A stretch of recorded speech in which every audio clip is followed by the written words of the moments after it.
Good afternoon, everyone. So, the History Department of St. John College heartily welcomes our special guest, Bhagat sir, and all the participants who are there today. So, as usual, the History Department begins with its lecture series today, which is not only to enlighten the students but also the scholars and everyone who is willing to understand more about Northeast. So to begin with and to not take much time, I'll request my HOD Mukhtar sir to give us an introduction on the lecture series.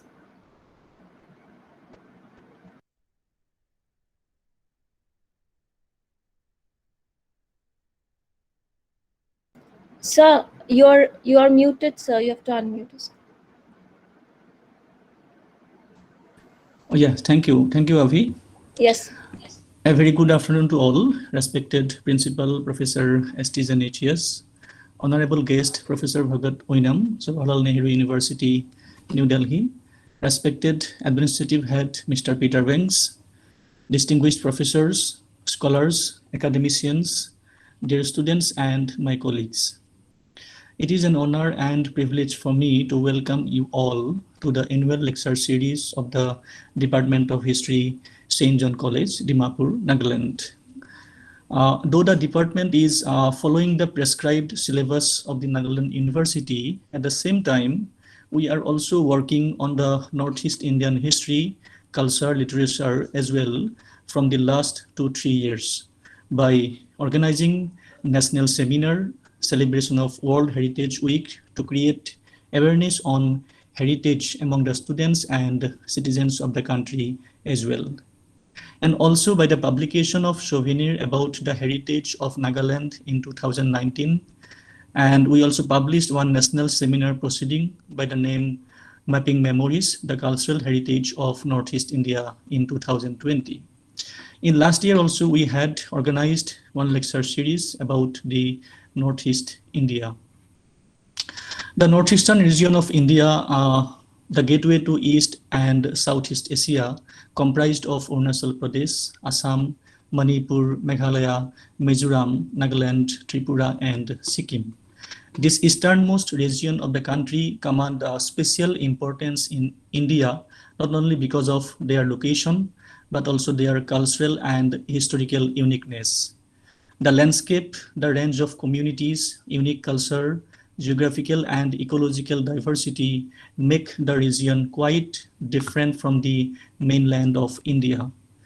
The region is the home of more than 200 ethnic groups of the 635 nationally. The variety of ethnic groups, languages, and religions reflect the multicultural character of the states. Each tribe has its own distinct tradition of art, culture, dance, music, food habit, and lifestyles. The numerous fairs and festivals are celebrated by these communities around the year.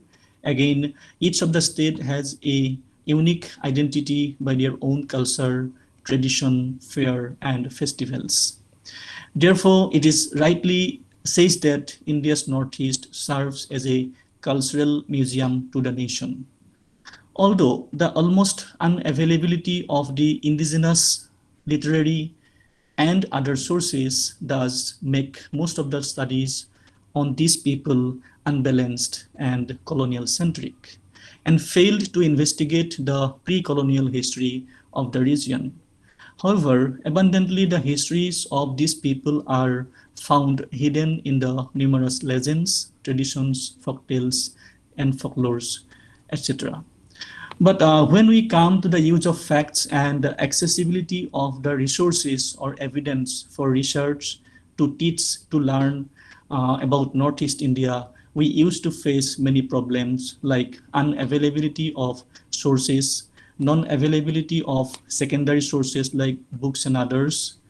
Although NEHA, Northeast Indian History Association, publishing its annual proceeding every year, which is specially focused on Northeast India, but not easily available to the readers.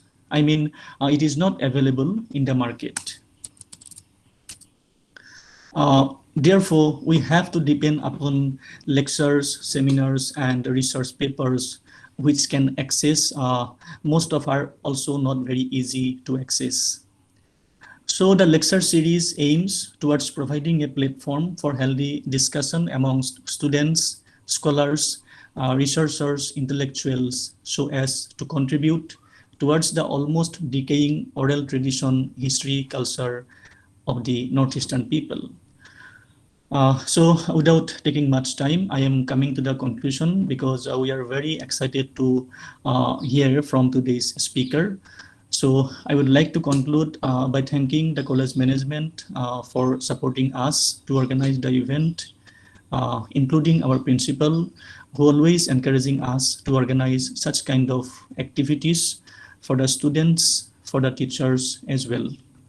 I am thankful to our today's speaker, Professor Oinam, for giving us his valuable time and coming forward to share the knowledge about myth and reality in folk narratives of Northeast India.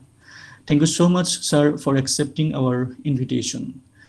I'm also thankful to my colleagues and students of the department for their enormous support to organize the event, and also thankful to each and everyone who are joining us today. I hope this event a grand success, and it will help our participants to gain the knowledge on the said topic. We are having four another lectures as well about Northeast India, and I am very sure that it will help the students, scholars, teachers to gain the knowledge about history, culture of the Highlanders of this region. Thank you for your patience and listening to me. Thank you all for being with us. Thank you. Thank you so much, sir, for giving us a detailed concept about the Northeast lecture series that we are going to have. Now, I request our principal, St. Genesius, to grace our program with his welcome speech.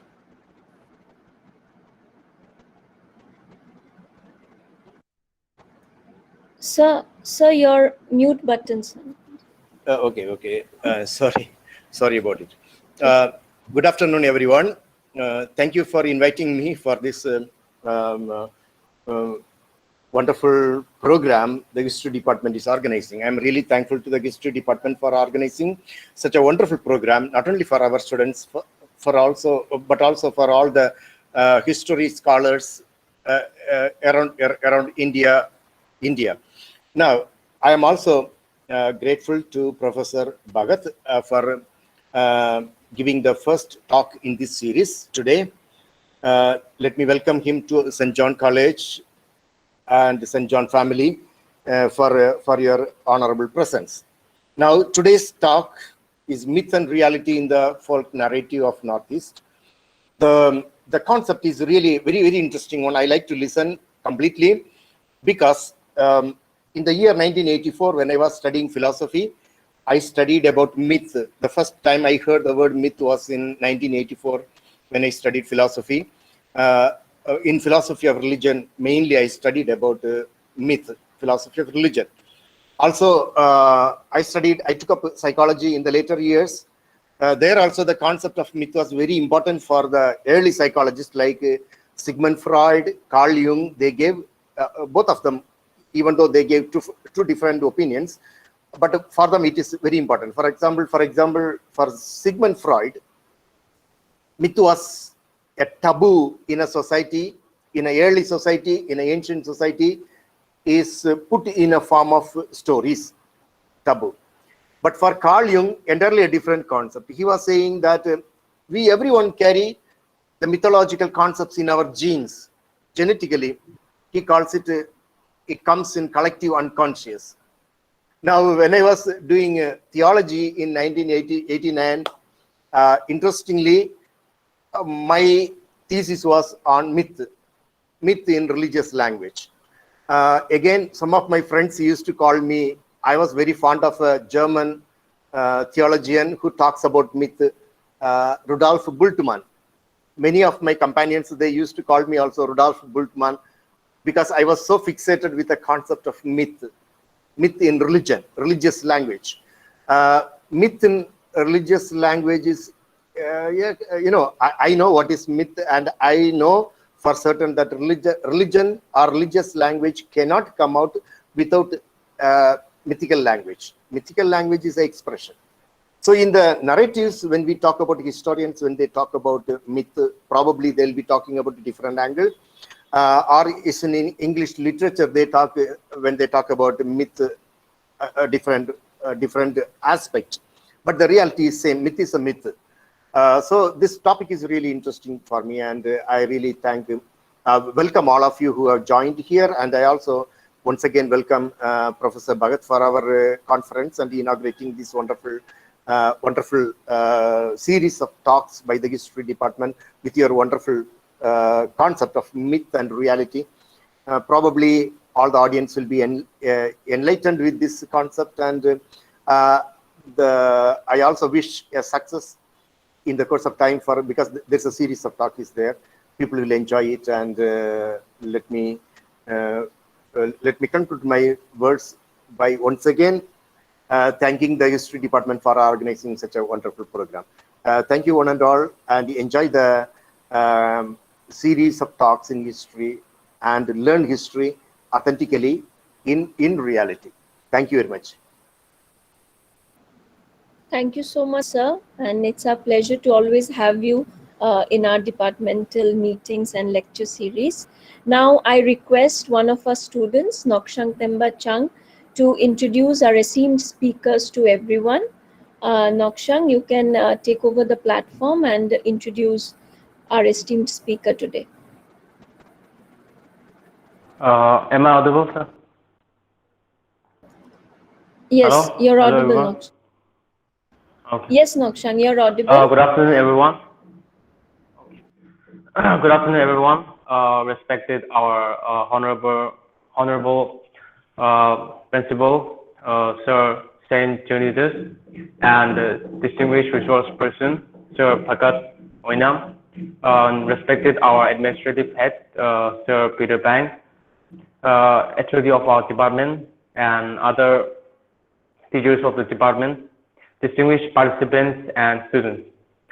Today in our midst, we have a very special guest, Professor Sir Bhagat Oinam.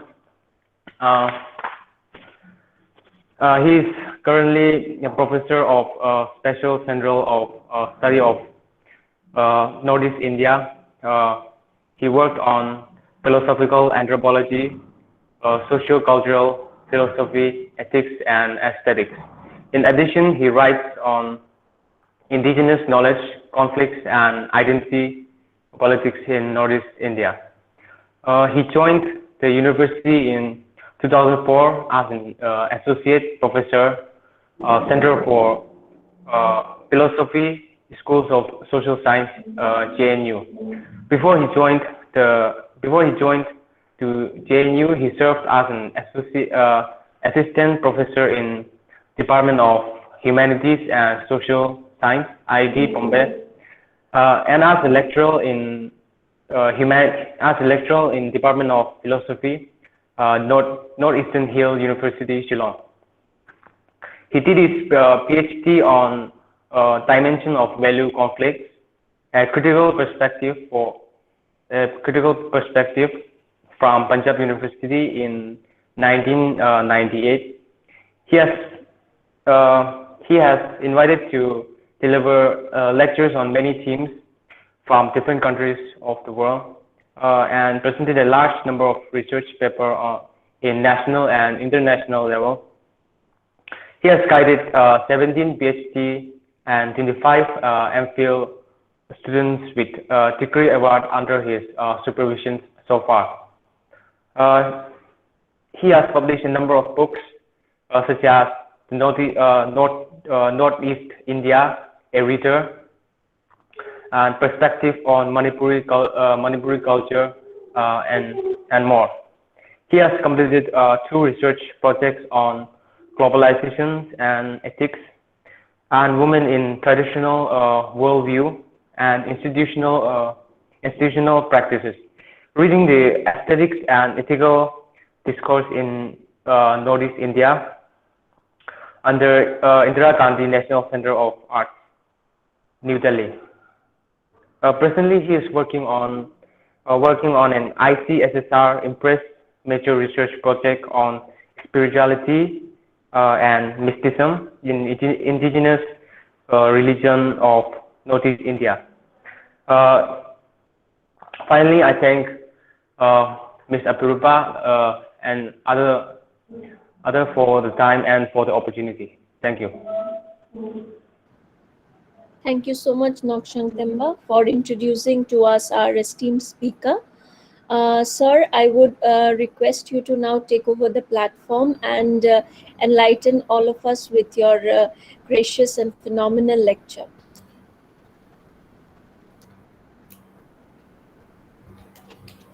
Thank you. Am I audible? Clear? Yes, sir. Yes, sir, you're audible. Respected Professor Zenitius, Principal of St. John College, Dimapur, I'm really happy that as a head of the institute, you have been so kind to come and listen to this talk.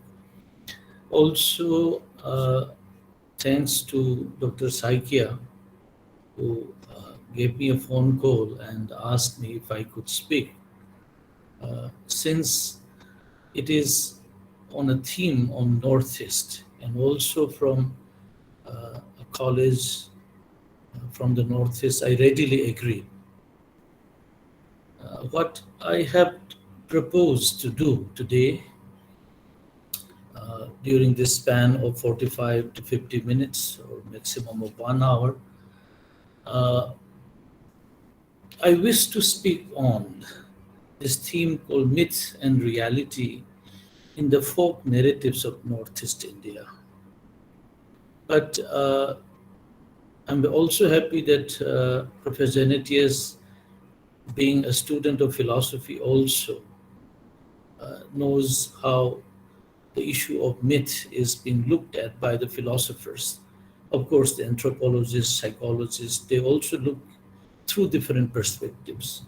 So my talk today would be largely from philosophical approach or perspective.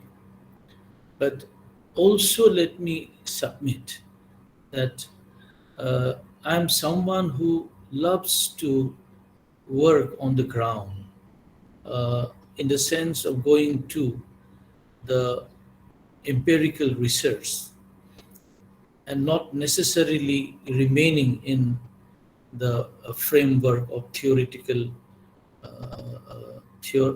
narrative alone. So to me, a theoretical narrative or perspective must not get away from the grounds in which the empirics works. So the empirical also is equally important in order to develop theoretical perspective. And it should not be from top to the bottom alone, but it should be from bottom to up. When you look at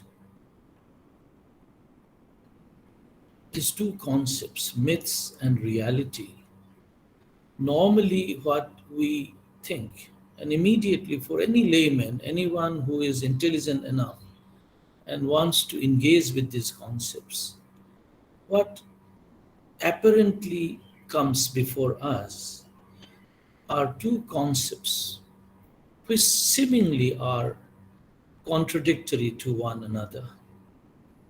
So there is something called real or reality, and there is something called myth, which is something lesser than the real, if not anti-real, but something not so much at a level of the reality that we know or talk about. And this itself, I would say, is a presuppositions we often say. And those of us who are inclined towards scientific study, not only about the natural world, but also those who study the human life, the social scientist, tend to look at myth very differently. And that is something that I would like to problematize today and bring out that perhaps the way we look at the myth as something lesser than the real is equally problematic. And we need to know the exact place where the conception of myth must be located, must be understood. Uh, when you go for these two concepts, myth and reality, several other concepts which are in the binary oppositions come into play. For instance, you will hear also something called appearance and reality, or something called illusion and real, or something called imagination and the concrete. And if you look at this, what I call paired binary concepts, and I repeat again, between appearance and reality, we think that there is something really real and something which appears to be. And this can be best illustrated uh, in, at least as per my knowledge, in the Indian philosophical tradition, in the Vedantic tradition, particularly in the Advaita Vedanta, a clear delineation is made between Brahman or the Atman as the real and the world, that is the Jagat, as illusory or Maya. That is the term in Sanskrit they call it. So this binary between the appearance and reality is very predominantly talked about in Indian philosophical tradition. But this can also be seen in the ancient Greek traditions, in none other than the works of Plato. And myth of the cave is something that is very well known. I will not go into the detail, but the whole idea that the world that we see are images or replica of the ultimate real, that is the form or the idea, is what Plato was articulating.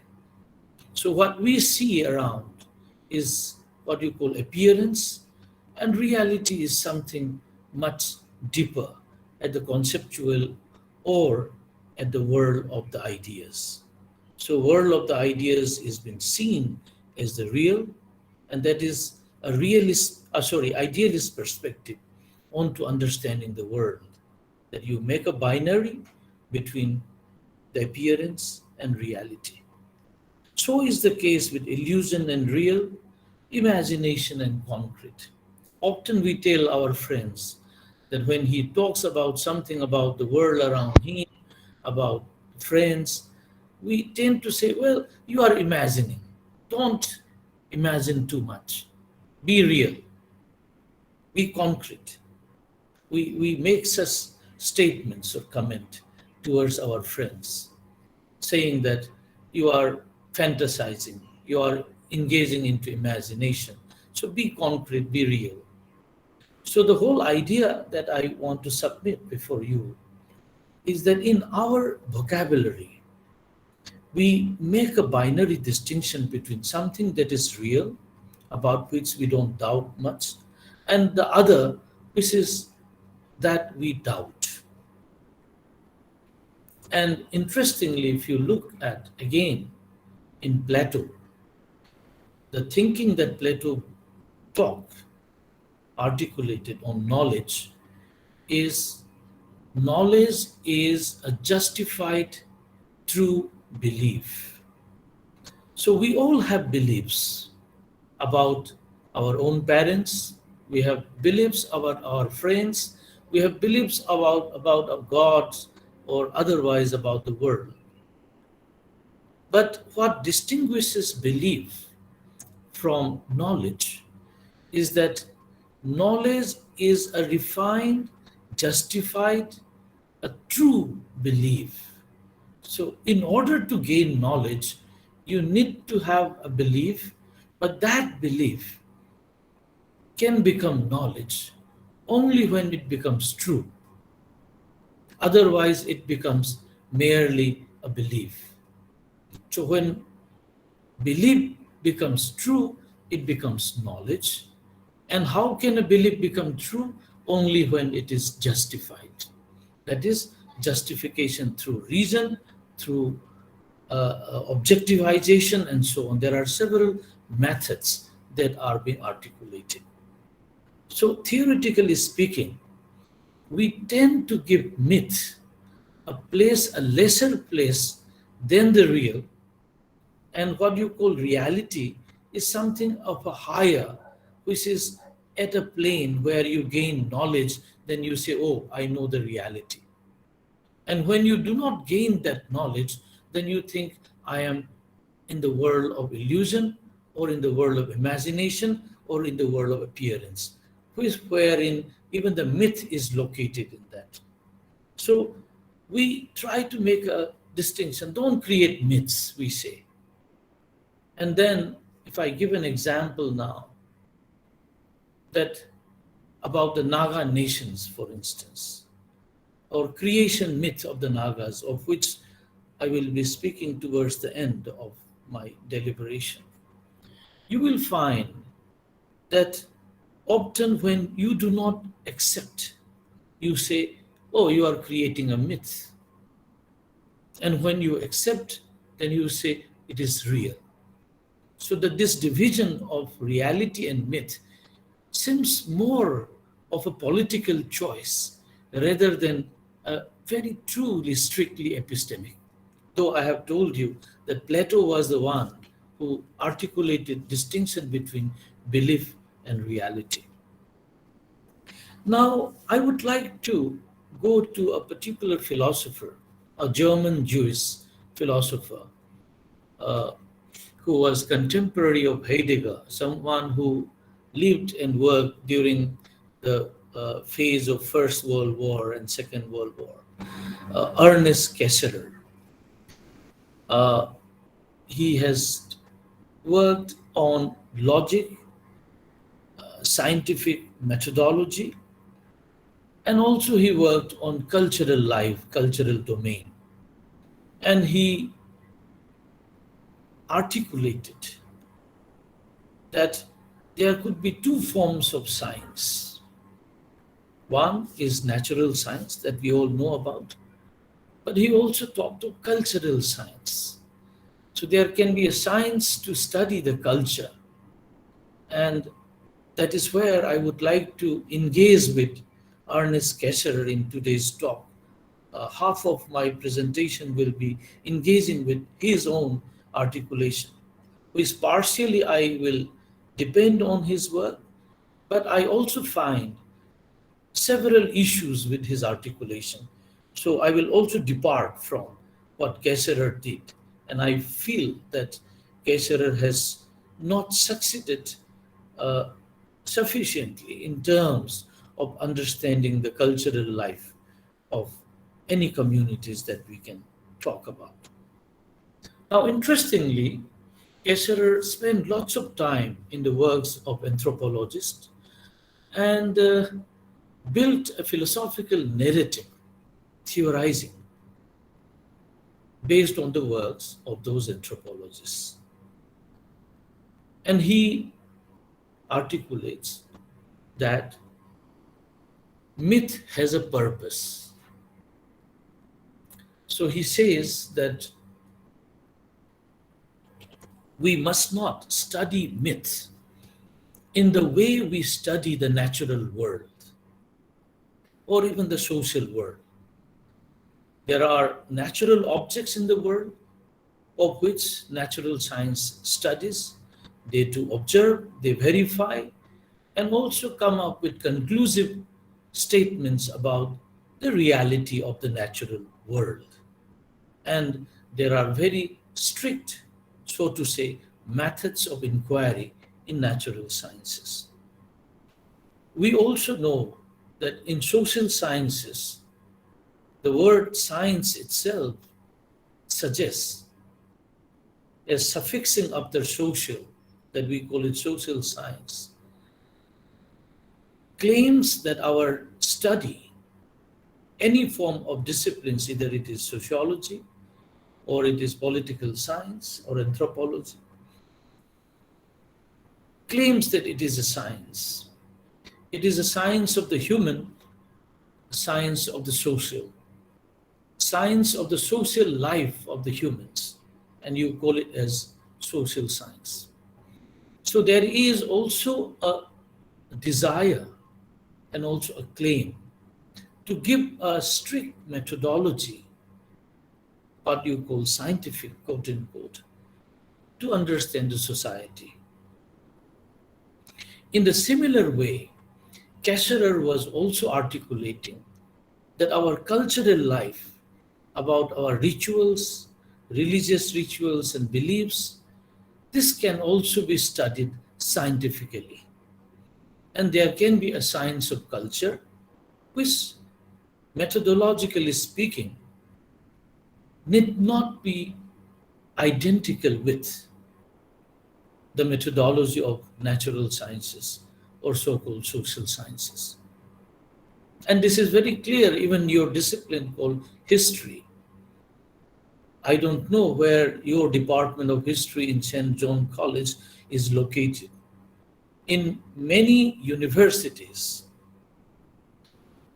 history department is located in arts or humanities.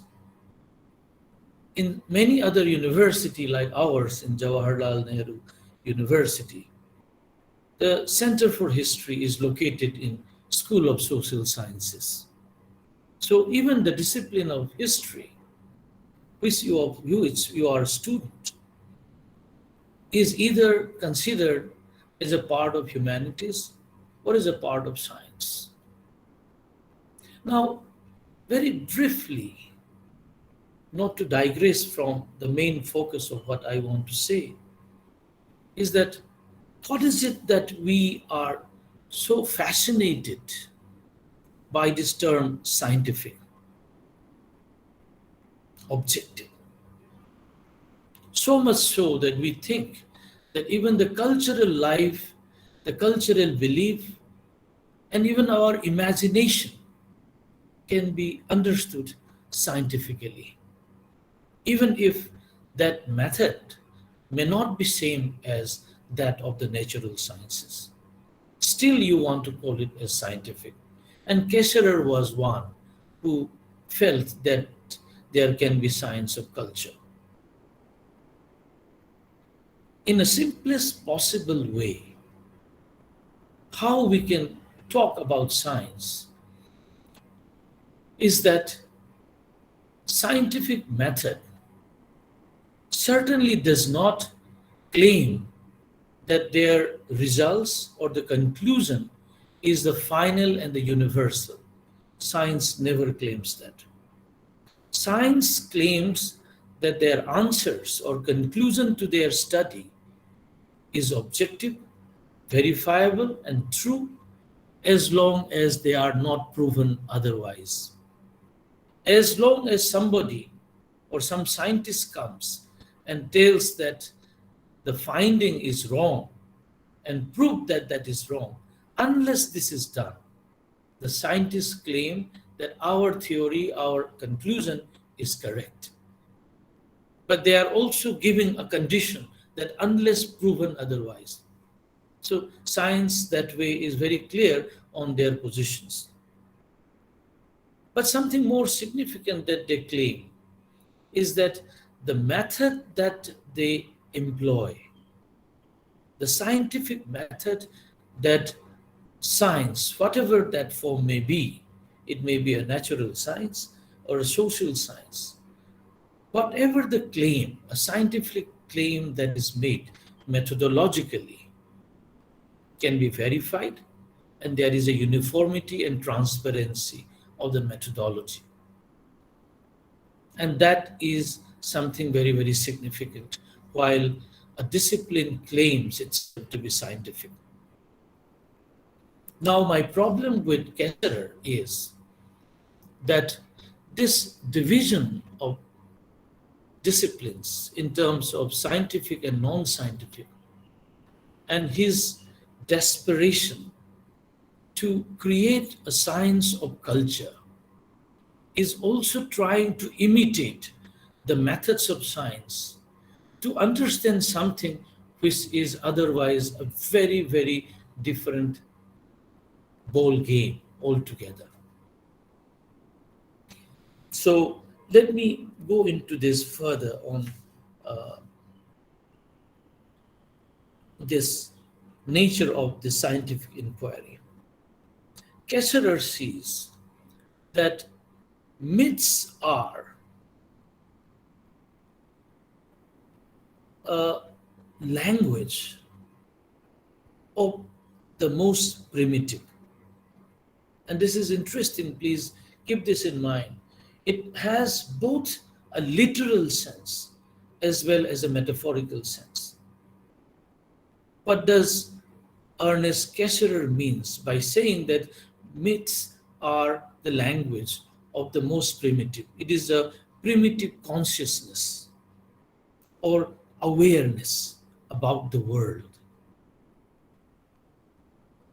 And he means by primitive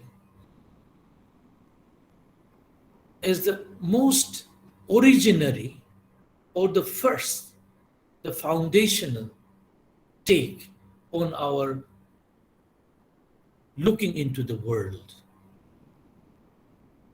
Now, this is quite interesting in the sense that I see, and this is not Kessler saying, but I see a dual level of looking at this, what you call primitive.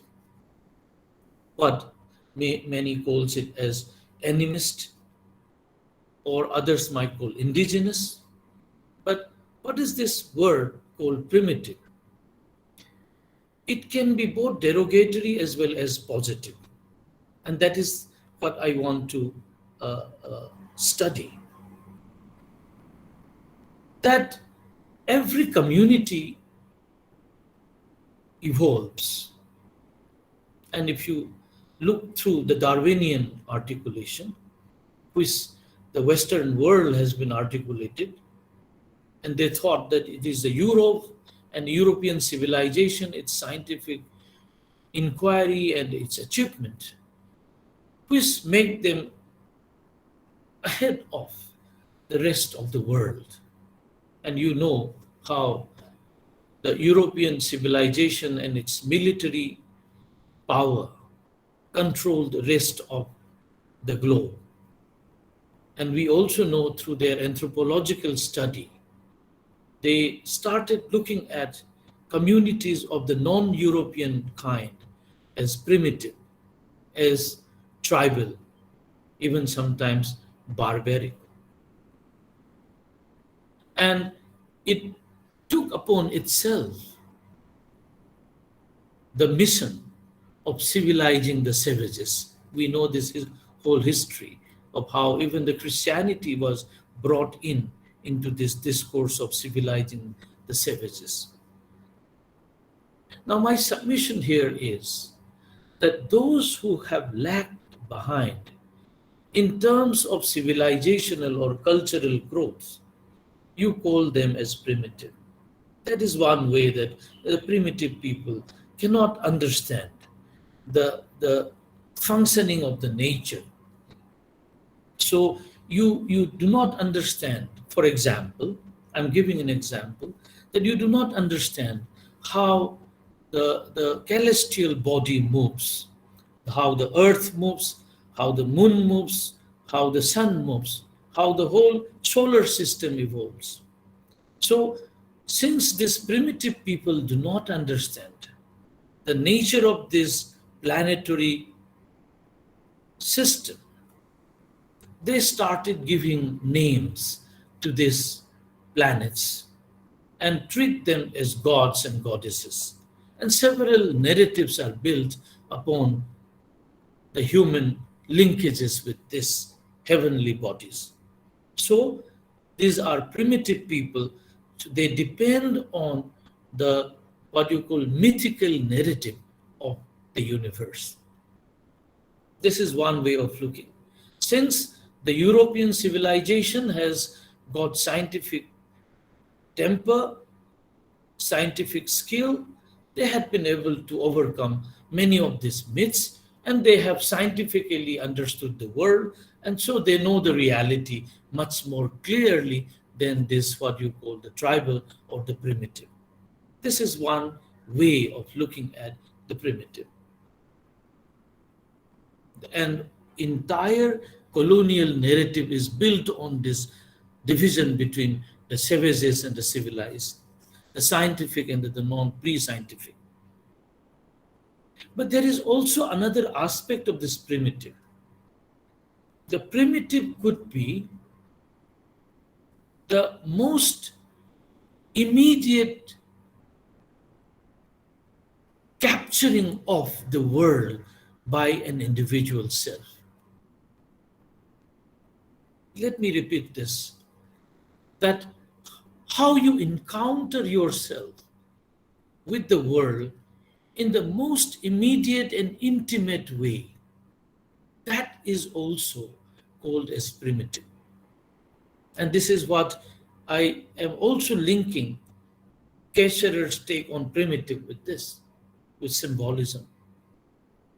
Kesherer sees that the primitive people's link with the world is through emotions, what you called, Immanuel Kant called affective faculty of mind. Affective, the emotive.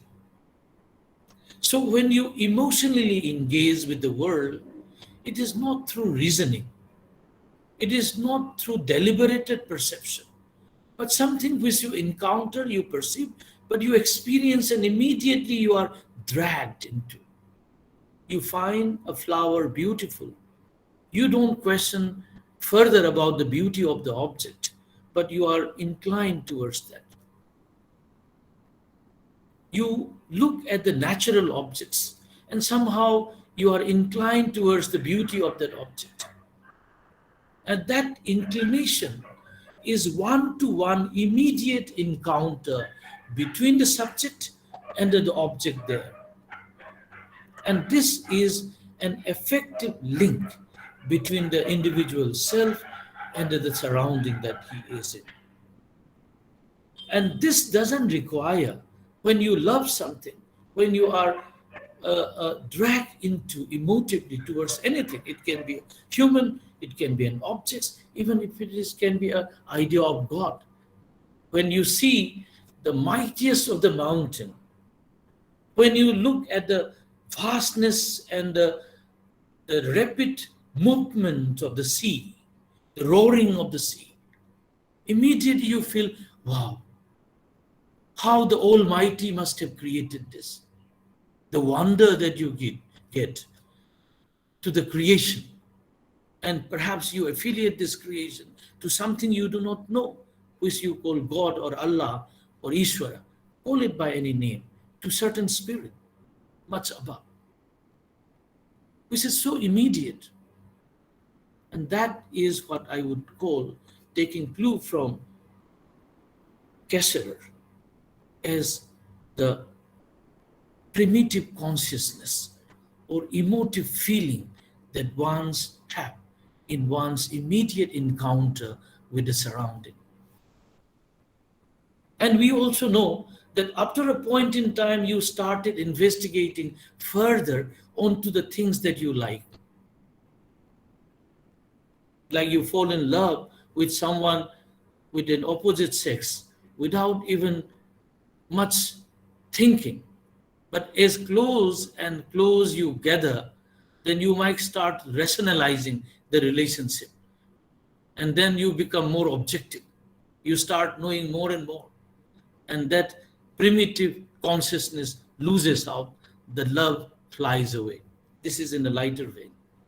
So this emotive consciousness of the primitive is what generates in us the mythical, the myth.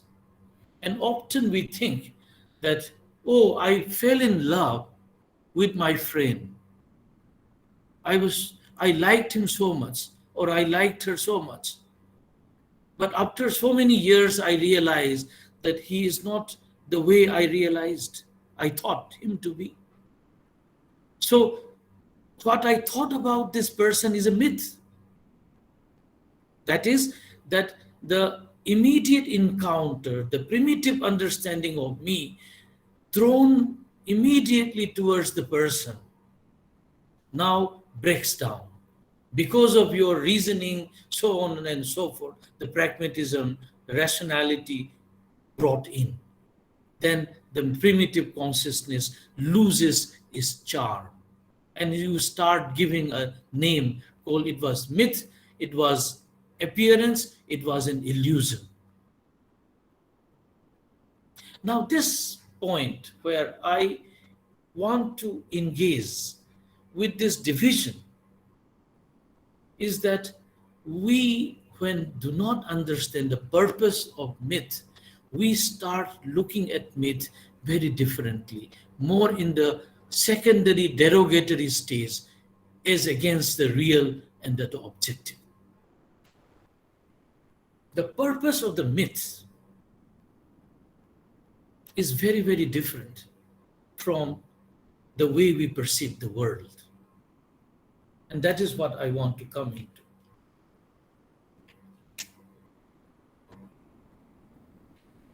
When you are dragged into, and this is what Kecherer says, when the primitive mind or the consciousness is dragged into the world, this mind, this consciousness creates symbols.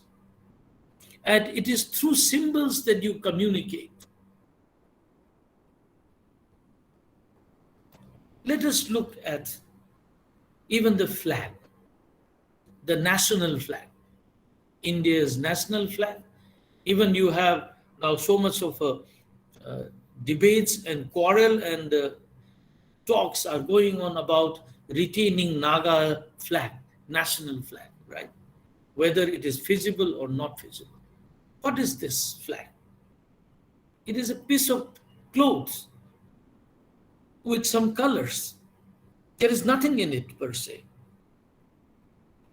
But it creates as a symbol, gives a meaning to the identity and integrity of a community, which you call as nation. You call that as a myth? And we have studied quite Benedict Anderson's on the nationalism, a myth, and imagined communities. Now, the point that I would like to emphasize at this juncture is that if we start looking at our understanding of the world, what you call the primitive or most immediate understanding of the world, in terms of rationality, in terms of pragmatic ideas, in terms of giving benefit or otherwise, in terms of correspondence to the exact object that we see around, then you are mistaken. The myth is not to be seen as an epistemic object, that object to be verified as true or false. As I said in the beginning, that Plato made a distinction between belief and knowledge, and justification becomes a criteria to suck out the knowledge out of a mere belief. Episteme and doxa, that is the term in Greeks. Now, my submission is that if we start looking at the myths through epistemic spectacle, as a knowledge or not knowledge, as justifiable or not justifiable, as perceived correctly or not correctly, then we are mistaken. That is why we start talking the idea of a God is myth. because you cannot prove the existence of God with the language that you are equipped with. You cannot prove the existence of God through the reason you are equipped with. So you start saying the idea of God or existence of God is a myth. That is, that it is not real. My submission is, what you call myth is not to be seen in the binary with reality. Though I have put the name as an opposition today for my talk. The purpose of this putting together is to say that this is not an ideal way of looking at myth with reality. Myth is a symbol to communicate. It is a language with a specific purpose. And if we fail to understand the purpose of how a myth is being used and start scientifically investigate the method of acquiring a myth, because we have said that myth is gathered through the most immediate first-hand encounter through emotions with the world by the self. And if you try to investigate this approach through what you call, quote unquote, the scientific methodology, you are doing a wrong thing. You have the equipments, but you are not doing the right things to be done. You have not understood what myth is all about. I will give an example now, and from which perhaps the point that I'm trying to make will make much sense. And I have written this in a commentary to the book called Sharing Life by Andreas Weber, which was published by Heinrich Böll Foundation. And out of this a small article that a commentary that I have given, I will just take out one episode where I try to discuss the creation myth of the Ao Nagas, the whole idea of Lung Terok. It's a very interesting phenomenon that many of you who are present today already know the myth of Lung Terok, that 6 rocks or stones, right? And by the way, it is very interesting, you in Ao call Lung as stone, in Meitei it is called Nung, and you call Terok as 6, and we call it Taruk as 6. As I start studying, there's so much of similarities, and unfortunately, we in the Northeast, the scholars tend to study so much of identity politics, and we are more excited about differentiation than unity. So among the Nagas, Aos will say, I am very different from the Angamis. Angamis will say, I am different from this. But if you look very closely, like I was studying when I studied Angami communities, spent some time in your Konoma village, the whole Tenimi concept is very exciting way of looking at unity. Now, let me go back to what I was trying to make sense of this creation myth. I will put some narratives of what you call social anthropologists. I do not have the names immediately. Some of the writings I have seen among the Naga scholars, and also as well as some of the Adi scholars and so on. And these scholars are all trained in anthropology. And as I said in the beginning, that anthropology also claims itself to be a science of society, right? So your understanding of the myth, the creation myth of the Ao Nagas, also have to be scientifically explained. And I will juxtapose with this, with another narrative coming from those who does literature or cultural studies. I have Professor Temsula Au's writing in mind, her book I'm referring to. And I had the good fortune of uh, having served in Nehu when she was the professor. I joined as a young lecturer and had lots of opportunity to talk and spend time together. Now, I will just read out. Maybe reading out will save some more time than merely speak. Uh,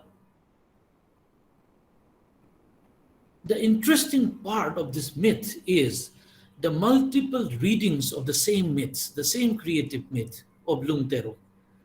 A closer look will reveal where these readings are coming from, these different perspectives. A closer look, and this is how I saw that is coming from different perspectives, the methodological grounds. Where is this scholars located? And you can see this. The first narrative that is of those who have done studies in anthropology as a science. So the first narrative from this group goes with an explanation informed by political and anthropological studies of space, origin, memory, and identity. So these are all categories, terms which anthropologists use, the space, the origin, the memory, the identity, and you think that there can be scientific study of this. This narrative highlights a place called Chunglimti. I don't know whether am I pronouncing correctly. There might be our friends. Please correct me if I'm wrong. This is a place, Chunglimti, in the present Tuensang district of Nagaland, is the place of their origin. The Aos believe that they have come from this region. Beyond this place, and I found this is not my word, but this anthropologist, they are saying, beyond this place, Aos do not carry any folk memory.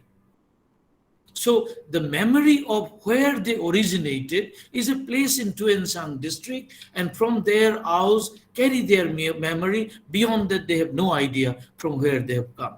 So as a scientist, as I told you in the beginning, that Popperian idea that science give a very specific answer, a conclusive answer to the things that you see around about the world, and they are open to any corrections unless proven otherwise. So they will say, well, given my experience, given my findings, this is the answer I can give. Beyond that, if you can find more what you call data to substantiate, maybe there could be a new conclusion, and science is open to that. So this anthropologist, from the folk narratives of creation myth, says that Chunglimti is the place from where all this comes, and this is all about the whole folk narrative. The creation myth is all about space, about memory, about their identity, and so on, right? This is the anthropologist's perspective into the creation myth of the Aos Lungtero. So this, even they will say, and I will read out further. Beyond these 6 stones, and this is from this first set of scholars, these 6 stones are supposed to represent 6 clans of the Aos. It explains the community's effort to mark the symbols of origin, unity, and identity. This is how I look at it. When they say that that stone is a symbol, a mythical symbol, a representative of the clans, the 6 Aos clans. I do not know whether Aos have only 6 clans or more, but this is what they find. On the other hand, there are literary and cultural readings of worldviews emerging out of the traditional meanings and values. And I say traditional because this narrative comes from the folk beliefs and folk tales that you keep hearing from the elderly generations. In this narrative, those stones comprise of 3 males and 3 females. The second narrative is fascinating. I find this extremely fascinating in the sense that this subject matter is not to be so seen from the prism of truth and falsity. When the Aos are saying that this Lungteroks are three males and three females, and this is what I gathered from the writings of Professor Temsula Ao. Certainly, neither Temsula Ao nor the Ao communities are saying that these stones are really males and they are really females. We all know stones cannot be male, you cannot be gendered. But the Aos had traditional Ao society have already gendered the stones. Look at the beauty of this. If you look in terms of rightness, truth, and falsity of, in the literal sense about this, origin myth, then you will say that this Ao narrative is completely stupid, primitive. They do not have any rationality and so on. Now let me read further my take on this. Let me finish this paragraph. Only few lines left. The second narrative is fascinating in the sense that the subject matter is not to be seen from the prism of truth and falsity. It is independent of scientific yardstick, unlike the first narrative. The narrative further breaks the realist reading of the inanimate. Gendering the stones should be seen as a traditional way of reciprocity between the animate and the inanimate, and thus imagining and anticipating equilibrium in the universe. And I see that this is a very fascinating worldview of the Aos, which these anthropologists are unable to see. The Ao elders, who may not be literate in terms of your English modern education, had their own worldviews of looking nature as principles through the principle of male and female. Every forces of nature has a male and female component into it, because creation involves, as we see, the male and the female as our life, the humans, the animals are. So they also want to, what you call, give meaning of life to so-called the inanimate. And there are, theories in Indian philosophical tradition, in the classical, in Sri Aurobindo and others, that every object of the universe has energy in it. And science also says that there is gravitation in every object, including the earth, including the object I hold. Every object has gravitation to pull towards itself. So how do you explain the gravitation? Is it a spirit? Is it an energy? What is that? So I am not trying to say that, the Aos were scientific. This is where I want to disagree with Ernest Cassirer, who thinks that there can be a science of culture. You don't have to bring science in order to understand the cultural life of a community. A cultural life of a community is built in the emotive linkage that the subjects, the community have with the surroundings, not only among themselves, but with the nature, with the environment. And this idea of reciprocity, that and I can say this reciprocity with lots of seriousness. In the Western philosophical tradition, reciprocity is between two equals or two human beings. But when I went to the Konoma village, unlike the Senapati district of my state, the trees, the greeneries you see around the Konoma village is fascinating. They have even still now retained the forest. I asked the villager, the elder man whom helped me. And when I asked, he says it is not a government forest. It is a forest owned by the community. The Konoma village owns the forest. And the villagers' values about the environment are much richer than so-called your present modern state. because they think that there is time for the branches to be cut. There is a time in the duration of 12 months where you can cut the forest to some extent and something should be retained. So there is always a reciprocity that you get from the forest and you also give it to the forest. And that is where the equilibrium between the man and nature has been sustained by the traditional worldviews. Unfortunately, I think Nagas are also losing that out slowly. I mean, if I'm not mistaken, but I think I am correct so far as my knowledge goes, with the modernity coming in, with pragmatism coming in, with monetized economy coming in, the traditional values are dying out. But that's a problem of our own present. But what I'm interested to see is the myth that we create, that you ought not do this, you ought not cut the trees, is with a purpose to retain the reciprocity, the equilibrium between the man and nature. And what more can you think than this? So we don't need necessarily a scientific, quote unquote, intellectual approach to understand the nature man relationship and also understand our cultural life world.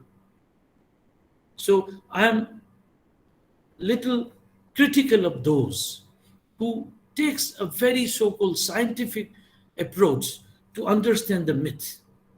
Myth has a traditional purpose, you may call it political, but political is too narrow a concept to be applied to myth.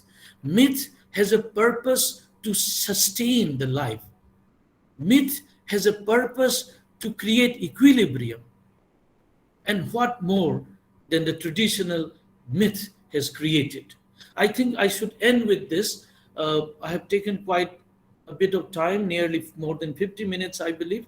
I could go on and on. You know, this is something that one cannot stop somewhere, but I think let me put a full stop, take some questions, comments, learn from you as well. Is that fine, Dr. Saikia? Yes, sir. Yes.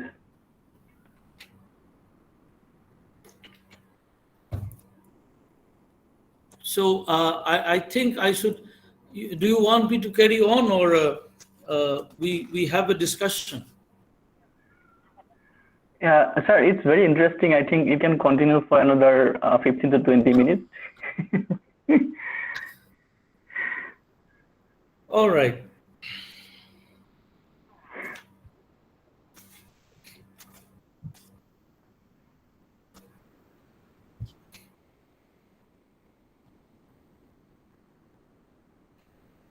Now, the purposefulness is something on the methodology. Let me again engage with this. Maybe, I took a rupture, so let me come back to the discussion on methodology, how we engage with our research. Many of you who are going to complete your master's, graduation, do you also have master's in your college? No, sir, we don't have. Only UG courses. But supposedly the students will also go for masters, and subsequently some of you will be going further research, doing PhD and so on. What we need to look at when we study, and this applies even for us who are teaching, because of the colonial rule that we have experienced for 100 years or so, and also the merit and strength of the intellectual life of the West, we are dragged into the scholarship of the West. And many a times, what to say many, most of the time, we tend to pick up the perspectives, theoretical or otherwise, even the methods that is being employed by the first world. And we very conveniently use them to understand our own society. And that is what Marxism has done. Marxism is a scientific theory, social theory, economic theory or political theory, call it by the way you are employing this theory, has got a very grand design. And it is through this grand design that you try to explain every social relationship. You explain the life of the people through contradiction. And you very conveniently use it because there is already a given theory in hand. So even look at this. When I was reading Kesherer, I could have, I'm not trying to beat drums for myself. I took help of the Kesherer because he gave very interesting idea, insight about purposefulness and about the primitive consciousness involved with myth. But somewhere down the line, Kesherer also seems to differentiate and hierarchize between the primitive consciousness and the scientific consciousness. One. Secondly, Kesherer also fails to see that cultural imagination need not successfully explain through what he calls the science of culture. Because in science, there are necessities of drawing methodologies which will be uniform to a large extent in order to employ in understanding a social fact. And my submission is, when you read the cultural life, if you are bogged down by the given yardstick, so-called scientific yardstick, you may fail to see something which is invisible. You may not be able to capture which is something which is intangible. And that is what today I was trying to give through this example of gendering the stone by the owl creation myth. Now, if you start looking at these through a science, a particular yardstick through which you try to understand, perhaps it may not be possible. That is my submission. Coming back to that theorizing that we often do. Before that, let me also add one more. That while I was engaging with what you call Kesherer's philosophical thought, there were lots of disagreement which I came. Not necessarily by employing Northeast experience to it, but by theorizing in Kesherian way itself, I found that there is a limitation in his theorizing. So you can criticize the person and move ahead, and that should be welcome, so far as if you are engaging with any theories that come.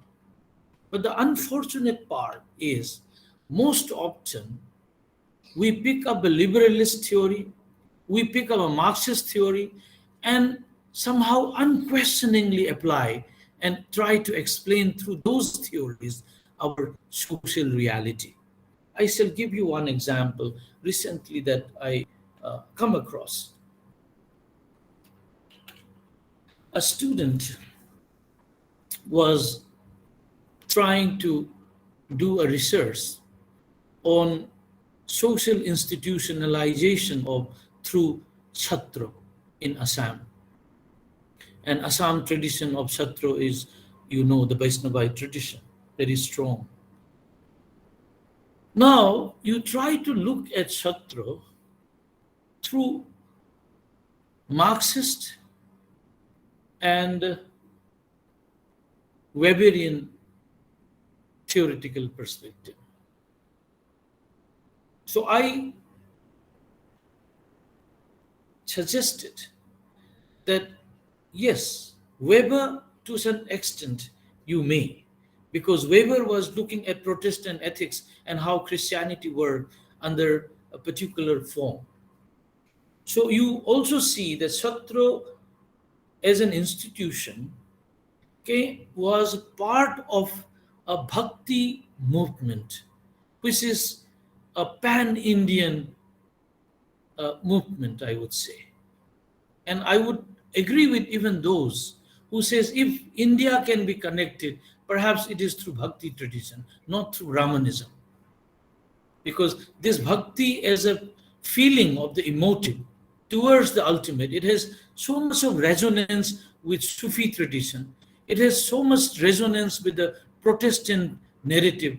Like I can talk of Kierkegaard, the Protestant ethics through which he articulated the idea of God and man. You can have lots of parallel. So you can employ a theory which has a similar backdrop from which the theory has emerged. But if you start looking at Marxism, for instance, to look at Chhatro, then where are you going to see the contradiction? Bhakti movement does not believe in contradiction. It believes in assimilation. It believes in sympathy. But Marxism is built on conflict, dictatorship of the proletariat. So are you going to search for a proletariat in Assamese society when you are trying to understand Chhatro? My submission was, and they agreed with my submission. So the point is, when we are fascinated by theories and perspective that comes from somewhere else, and the very, it's like, ready-made dress that is given to you, just have to wear and put on the button. And you are so happy that I'm wearing a dress. But you haven't learned how to stitch the dress. So that is what I'm submitting. So I think I will put a full stop here. There are also people who might like to raise questions, but all that I'm talking about, understanding this society and trying to put them as myth and something as reality, is a bad exercise. We should know the myth through proper perspective. And for that, you need to see what kind of theoretical perspective you should employ.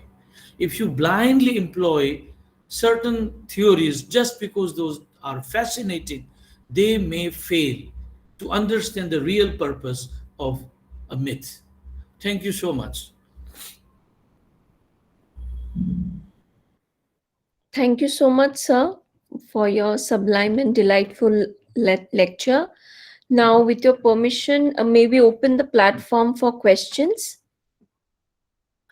So I request everyone present, you can ask sir questions. You can either type your question in the chat box, or you can unmute yourself and ask the specific questions that you have for sir.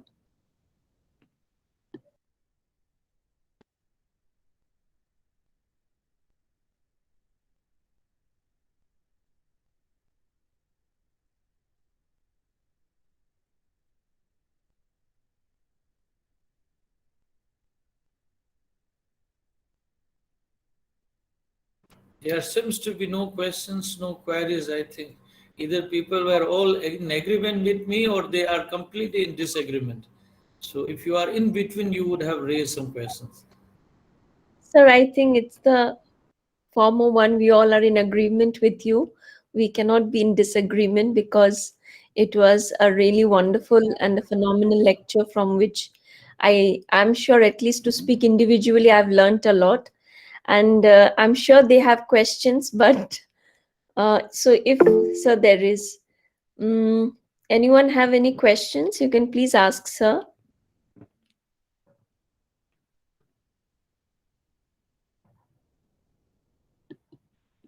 Hello, sir. Please. Yes, sir. I'm the librarian of the St. John College, sir. I don't have any question regarding the session. I thoroughly enjoy your session. I just want to know how you develop your communication skills, sir. You have so many sweet voice, polite, and we always want to learn and hear from you, sir. As Mukta sir already told me that that very good communication person is giving us a session today. You must join like that. So I joined and I thoroughly enjoyed. I just need to know how you develop this kind of communication skills, sir. Well, I do not know. I mean, that is how, as a teacher, as you engage with the students, that is how you learn from that. There are things that you do. You don't first think and say. You know, there was a German philosopher called Martin Heidegger. I don't know, many of you are aware of. He is not very popular among the activist circle because he was part of the Nazi camp. He was also someone who supported strongly with Nazi movement. He was a chancellor also, but he got trained in theology, a Christian, but he again break away from theology. He left the theology's institute and became a philosopher, but all his narrative was theology. And it's very fascinating that what he says is that when you start reflecting on how you have to engage knowing the world, nothing's really works. But how we live is by living, by engaging. So I also don't know how I engage, but this is how you spontaneously engage with others, feel, and that's so nice of you that you have said, and I also reciprocate that at least you could listen to me, even if you don't agree or otherwise. Thank you, sir. Uh, Thank you. So there is a yes, I think question. there is a Yes, yes, sir. yes. So, okay. Yeah. Sir, there's a question that the person says you mentioned about the Ao and the Meitei dialect is Huh. similar. Can you Huh. elaborate a little bit on that? Apart from the dialect, is there any cultural similarities? See, I have not really gone into that. I happen to have a project, a book which is likely to come out. Now, I always felt that every community has certain worldviews, okay? And this is maybe my predicament, and I'm not bothered whether I'm scientific or not. And I believe that even to the so-called the primitive, or those who have been not a literate society, they also communicate, they also have lived through a world of equilibrium. They must be having worldviews.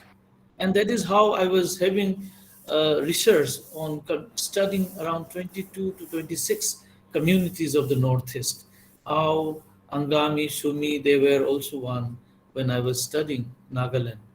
And that is where I found this myth of Lung Terok. And then suddenly I found that lots of vocabulary similarities between the Meiteis and Aos. There could be many more. But interesting point, what you need to see is that even Meiteis had similarities with many of the Simte and other tribes, communities. Even tribe is a word I would not like to use because I think tribe is a colonial concept. So I would say ethnic com- communities who are in Churachandpur and Mizoram. We are so much today, we are so much bogged down with modern politics of identity, representation, and resource management. I use these three words very selectively. Please note it that about a politics of identity, and that identity with representation and also management of resources. Lots of fight, even within Nagaland, tussle, grumbling is about who owns what. And with that, you play with identity politics of I am different from this, we are different from them. And then the colonial bordering that we have been creating. But if you look little earlier, and we need to see the works of archaeologists, for instance, you find so much of cultural connectivity all across the Northeast. What to talk of the Northeast, you have connectivity with the mainland India, so-called. When I interviewed the nephew of uh, the first, the leader, I'm forgetting his name, who was assassinated by NNC. I'm forgetting his name. I was told that the Angami uses that necklace, beads, that very colorful beads, which many women use as strings, necklace. So these beads have come from Gujarat.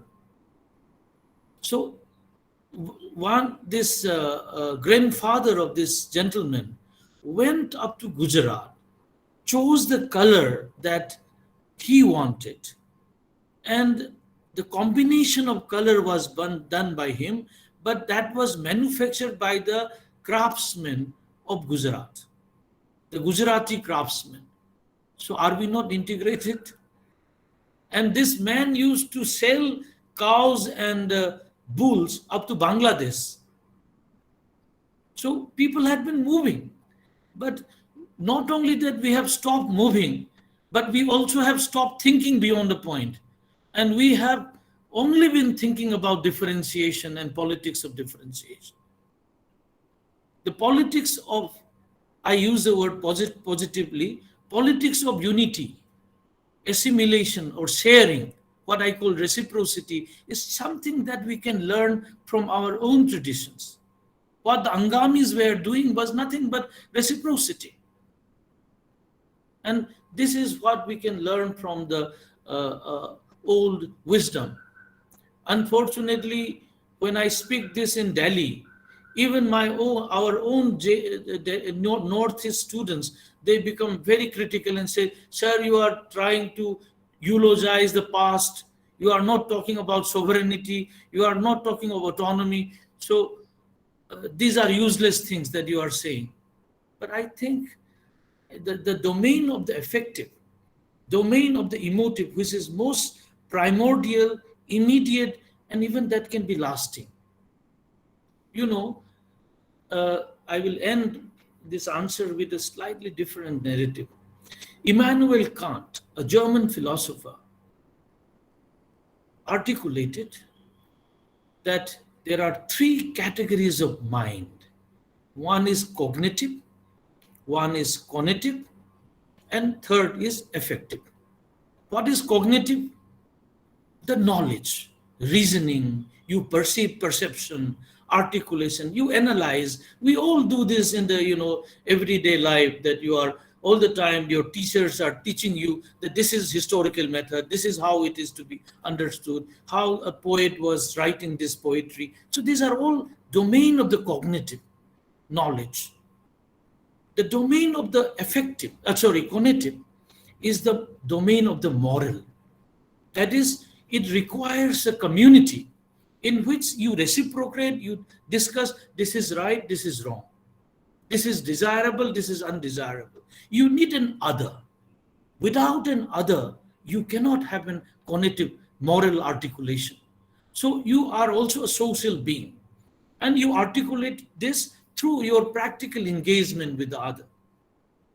The third one, which is very interesting, is the affective, the domain of the emotions. And when you find something beautiful, you find it beautiful. Do you need to give a reason that you find someone beautiful? I find my mother most beautiful woman in this earth because I love her. That's it. And perhaps the idea of God is also linked with this emotive. You feel that He is close. You love. And you don't have need a reasoning to justify something to be beautiful. That is why we say beauty lies in the eyes of the beholder, right? So it also trivializes in one way. Your idea of beauty, my idea of beauty are all very different. Yes, they are all very different, yet one thing is there which is common. That is, it is most immediate, it is the most universal, that it reaches out. And that is why Bertrand Russell said mathematics is beautiful.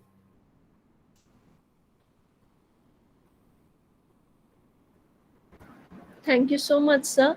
Sir, we have one more question by Meher Fatima. She asks, to how much extent popular media is responsible for stereotypification of folk culture of the northeastern states? Yeah, I think I completely agree with you about the stereotype. Uh, you know it that this popular media basically its aims and objective is with economy. You popularize something, you popularize people to move in. There is economic angle to it, tourism and so on. So you want to showcase communities as very exciting, very different, very primitive, very indigenous, right? That is what we had been projecting. What is Hornbill Festival all about? I mean, in spite of the fact that it is so popular, it has been able to generate income for many. I'm fine with that. But the whole idea of this festival is to create living museum, right? I had also the opportunity to see through and make people look at this community with awe and wonder that, oh, these people were living around 100 years back, so primitive. Now they have become very modern. And so that is how you want to encast on the primitivity, let us call it. But there is much more to this. I'm not in favor of this, tourism-oriented study of communities, but well, that is how things are. Thank you so much, sir. So do we have any other questions for sir? Is there anyone else who would like to ask any questions, or do you have any query?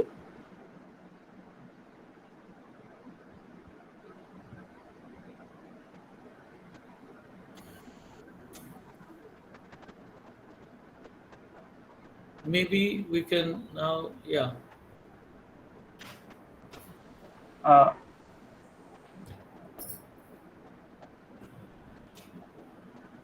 Dr. Saikia, could we now call it a yes, day? sir. I think, Avi, we can proceed to the next Yes. session if we have no query. Okay. Thank you so much, sir, for your engaging lecture that we had today. Now I would request the administrative head of our college, St. John College, Peter Banks. Sir, if you could please give us the vote of thanks. Yeah, can you hear me? Yes, sir, we can hear you. Okay, grand. Okay, well, good evening, and I'll just keep this short. Firstly, of course, thank you to Professor Oinam for giving his valuable time. We've been here more than an hour and a half, and I'm sure he's extremely busy, so we really value the time that he has given us, and such an interesting lecture that has been discussed, and these ideas about how to view myths, how to consider things or view things through the right lens. It's such an important thing to recognize that there is nuance and in so many things that we perceive, and that how we interact with myths, how we interact with our history. It gives us so much idea of who we are, where we are from, and the area around us. So thank you so much for your time. Thank you to Sir Mukhtar, Ma'am Nabirupa, and Mungshimanla, the Department of History. This is the first of a new series of lectures. Again, Sir Mukhtar and your department, you're really leading the way in the college. I'm mighty impressed with the work that you are doing.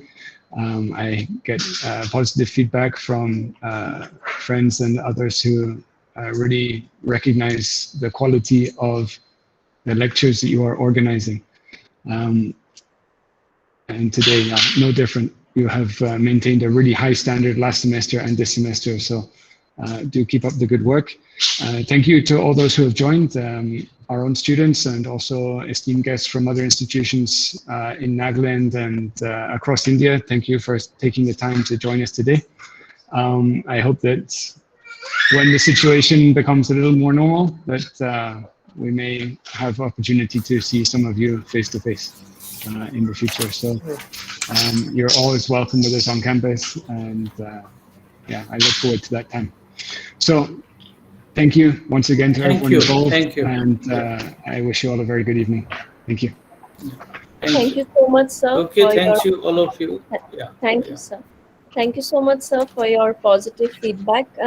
It gives us a zeal to work harder and harder in future. Lastly, I would ask my colleague, Minshulamna ma'am, to please give us the concluding remarks.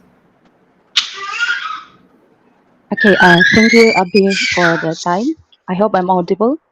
Yes, ma'am, you're audible. Yes. Okay, I'll just highlight on the general points of the lecture, a brief summary, and I'll keep it short.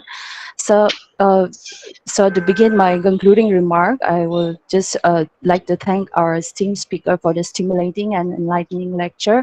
We often hear about myths and legends and folklores without understanding the true concept. But today, we have gained more insights into the true purpose of these myths. And then in the face of this growing globalization and modernization, where our identities are fast diminishing, and moreover, with much of our history comprising of oral traditions, myths, and legends, there is an urgent need to preserve our indigenous identities, our culture, and our historical uniqueness. And today, we have been enlightened on the true purpose of these myths, the difference between myths and legends and realities. So we often give myths a lesser place than reality, and we try to explain them through scientific methods. We do so because we fail to understand the true purpose of these myths. And then myths have a purpose. They should not be studied the way we study the natural world, because myths are the language of the most primitive, their awareness about the world. And then the primitive did not understand the scientific phenomena of the world, and therefore they had to depend on the mythical narrative. And although some people may find this the term primitive very derogatory, but then it was the primitives' immediate and intimate way to capture the world, trying to link themselves with the world through their emotions and not through scientific reasoning and deliberations. So when we fail to understand the purpose of this myths, we try to explain it through scientific reasonings. So in short, we don't have to bring science in order to understand or justify the cultural life of a community. Right, because myths have a purpose. They have a way of maintaining an equilibrium between man and nature. So I believe the purpose of our session has been completely accomplished. So let us continue. Let us understand that these myths, let us try to understand this myth through the proper perspective. Let us continue to uphold our identity, our culture, the myths and legends that makes it the more unique. So thank you everyone, and see you all in the next lecture. Thank you so Thank much. you, everyone. Yes. Thank you, sir. Hope for the face-to-face interaction in future. I have so many things to discuss with you. Sure. Thank Yes, you. sir. Thank you. Okay, sir. Thank you. Sir. Thank you. Thank you all the participants.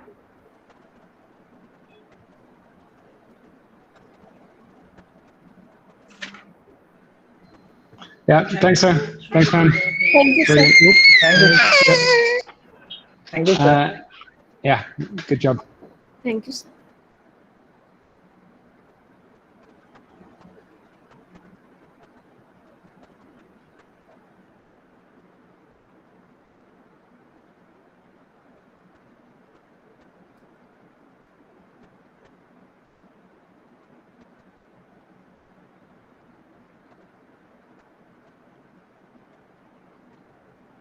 Abhi, Yes, sir. it's okay.